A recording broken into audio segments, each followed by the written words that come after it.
After nearly a quarter century at the helm, Watertown Local Development Corporation CEO Don Rutherford is retiring. Rutherford has announced plans to retire in April. He has been the CEO of the WLDC since November 1999.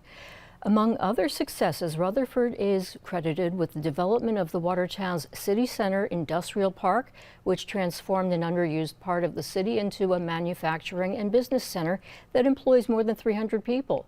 The board of directors has begun the search for a new CEO and will finalize a transition plan for the agency over the next few months.